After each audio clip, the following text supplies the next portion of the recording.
அல்ஹம்துலில்லாஹ் வஸ்ஸலாத்து வஸ்ஸலாமு அலா ரசூலில்லாஹ் அம்மா பஅத். கண்ணியத்திற்கும் பெருமதிப்பிற்குரிய நிர்வாகிகளே, அன்பால் அரவணைக்கும் ஆசிரியர்களே, பண்பால் பராமரிக்கும் பெற்றோர்களே, நடுவர்களாக வந்திருக்கக்கூடிய உலமா பெருமக்களே, அப்பா என்னவே மண்டைய குழப்பிக் கொண்டிருக்கக்கூடிய இந்த கோடை காலத்தில் வெயில் எவ்வளவு உபகாரம், வெயிலிருந்து தற்காத்துக் கொள்வதற்கு மார்க்கத்தின் வழிகாட்டுகள் என்ன என்பதை இந்த பயனில் சொல்வதற்கு ஆசைப்படுகிறேன். ஒவ்வொரு வருடமும் குளிர்காலம், கோடை காலம், வசந்த காலம் இது மாதிரி பருவ காலங்களை மனிதர்களுக்கு ஏதுவாக அல்லாவே வரச் செய்கிறான். வருடம் முழுவதும் குளிர்காலமாக இருந்தாலும் அல்லது கோடை காலமாக இருந்தாலும் மனிதனால் உயிர் வாழ முடியாது.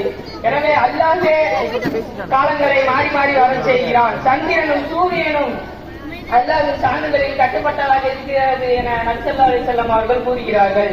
கண்ணியமானவர்களே, அனைத்தையும் அழிக்கக்கூடிய ஆற்றல் படைத்த சூரியன் தன்னை படைத்த அல்லாஹ்விடம் அனுமதியின்றி செயல்படுவதில்லை. ஒவ்வொரு நாளும் அல்லாஹ்விற்கு முன்பு சஜிதா செய்து அல்லாஹ்விடம் அனுமதி கேட்கிறது என நபி ஸல்லல்லாஹு அலைஹி வஸல்லம் அவர்கள் கூறுவதிலிருந்து தெரிகிறது. சூரியன் தன் சுய விருப்பப்படி செயல்படுவதில்லை. எனவே வெயிலை திட்டுவது, சூரியனை திட்டுவது மிகப்பெரிய பாவமாகும். சூரிய வெளிச்சம் இல்லை என்றால் இந்த உலகமே இயங்காது. நாம் உண்ணக்கூடிய உணவுப் பொருட்களை விளைவிக்கக்கூடிய தானியங்களை, செடி கொடிகளை, மரங்களை உயிரோட்டம் உள்ளதாக சூரிய வெளிச்சம் தான் ஆக்குகிறது.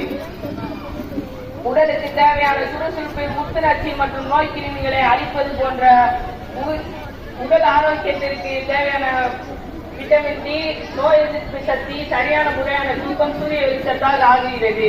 கங்கையானவர்களே, நாம் அனுபவித்துக் கொண்டிருக்கக்கூடிய இந்த உஷ்ணம் நரகின் முன்மாதிரியாக உள்ளது. நரகம் அல்லாஹ்விடம் முறையிடுகிறது, என்னுடைய உஷ்ணம் அதிகமாகி சில பகுதிகளை சாத்திடும் அளவுக்கு ஆகிவிட்டது என்று.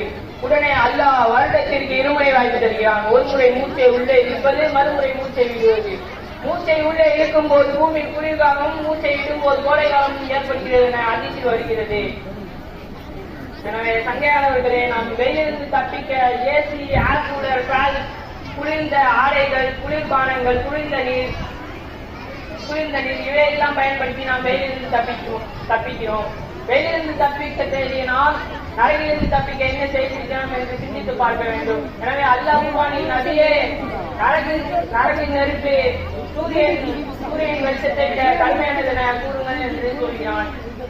கண்ணியமானவர்களே, தசமே பூமிக்கும் சந்திரனுக்கும் மத்தியில் 93 மைல், அதாவது 149.6 மில்லியன் கிலோமீட்டர், அதாவது சூரியனின் மேற்பரப்பு 6000 டிகிரி ஆனால் அதன் உள்பரப்பு 16,000 மில்லியன் ஃபாரன்ஹீட். இவ்வளவு தூரம் நமக்கும் சூரியனுக்கும் மத்தியில் இருந்தும் கூட நம்ம இந்த வெப்பத்தை தாங்க முடியவில்லையே. நாளை மறுமை நாளில் தலை